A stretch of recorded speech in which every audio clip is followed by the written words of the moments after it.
I'm going to show you how to get great sounding Midwest emo and math rock tones with realistic, affordable gear you might already have.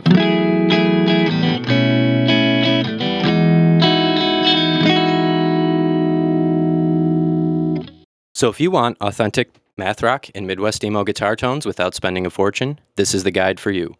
I've always seen this as more of a DIY genre anyway, where your gear is nothing more than tools to help you get your ideas out.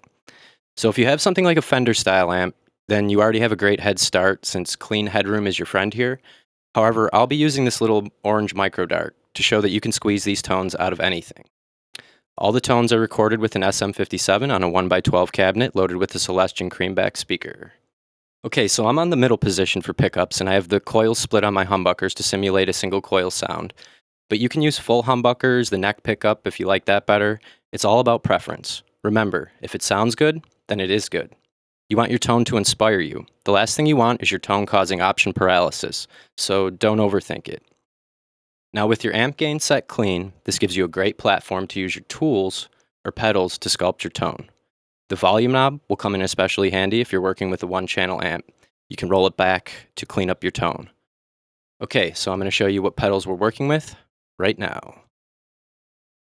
Okay, so what we have is a compressor, an overdrive, an EQ, a delay, and a reverb. We're going to focus more on the three in front of the amp, the compressor, the overdrive, and the EQ. All three of these pedals on their own can have multiple functions or uses, so it's okay if you don't have all of them. First, I'll demo some clean sounds with them, then use them to get grittier tones. The delay and reverb are more for flavor. You can use one or the other, both at the same time. I'll show you how to use a delay in place of a reverb sound later also. So first up, we have the compressor. Now, a compressor is usually used to even out dynamics in your playing between things like chords and tapping. I'm going to add a little reverb, and I'll demonstrate that now. So first, with the compressor off.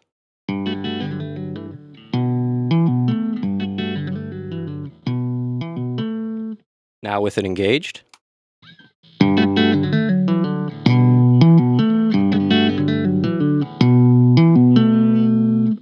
So you can really hear how that evens things out. But say we want to make that sound a little bit brighter. Well, that's what we have the EQ here for. I have it in a bit of a smiley face, boosting some of the treble, just a bit of the bass, and lowering the mids ever so slightly. That'll help you emulate the sound of a Fender amp a little bit better. So let's add that in. Let's play a chord first without it. Now with a little extra sparkle from the EQ.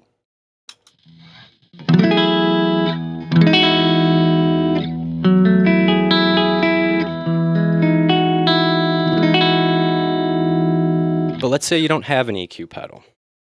Well, if you have an overdrive, you can also use that as a sort of a clean boost. I have the tone more on the right side to boost some of the treble. The level on this particular overdrive is down because it has a lot of output. If you have something like a TS9, you might want to put it more at noon. I'll show you how that sounds now too. Now with the overdrive engaged, as a bit of a clean boost, it'll give you a little bit of twinkle and sparkle on your sound.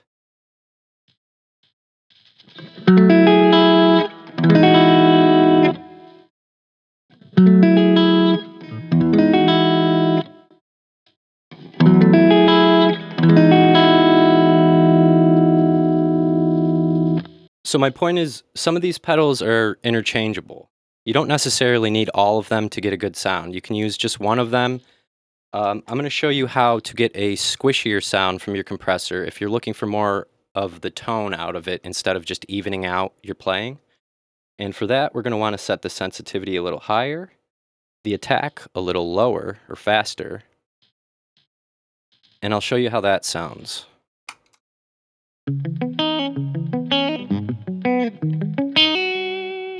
Now with the compressor on.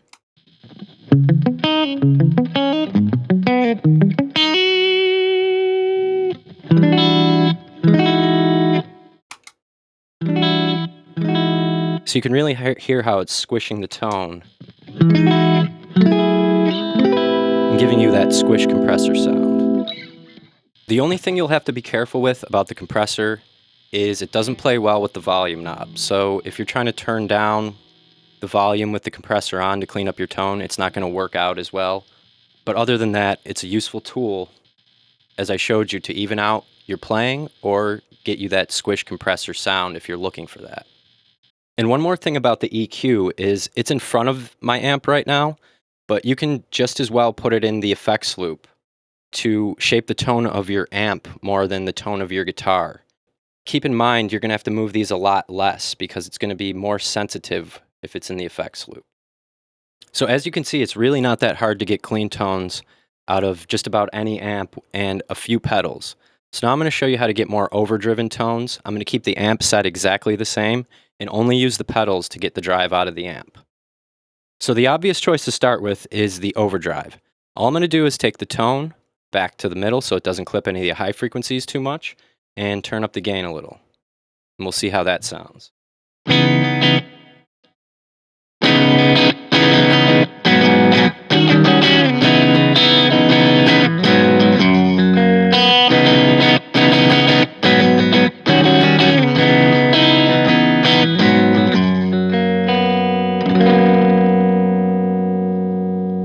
But say you want it a little bit brighter. Well, you can engage the EQ you already have to add a little bit more top end.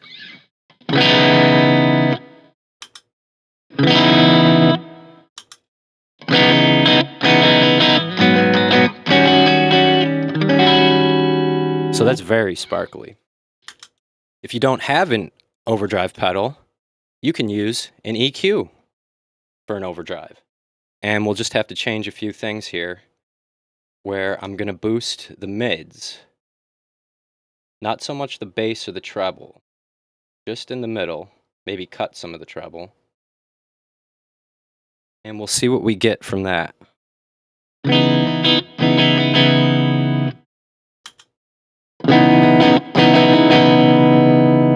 So that adds a very distinct sort of overdrive sound. And you can adjust these to taste to get different sort of overdrive tones.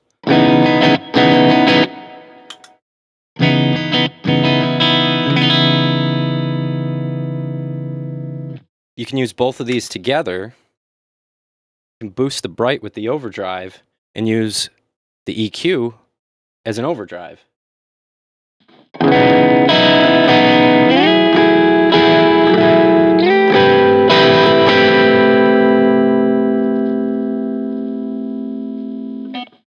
One more thing I want to add about the EQ is it's also a useful tool if you have humbuckers and you want to give it more of a scoop sound. You can bring down the mids to get that honk sort of out of the humbuckers. So here's without it. And with it engaged. We can even probably pull more of these.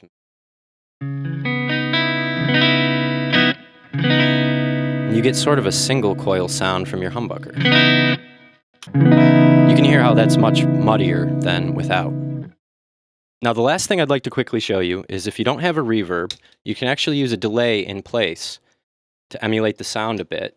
Now with the level quite low, the repeat on quite a bit, and the time you have to get just right, you can emulate a sort of a reverb sound with your delay, and I'll show you that right now.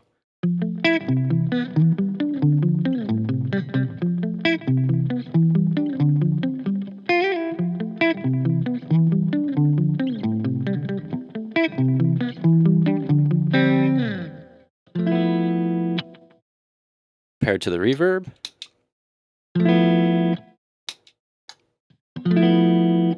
So it's not exactly the same, but it'll get you there if you need it to.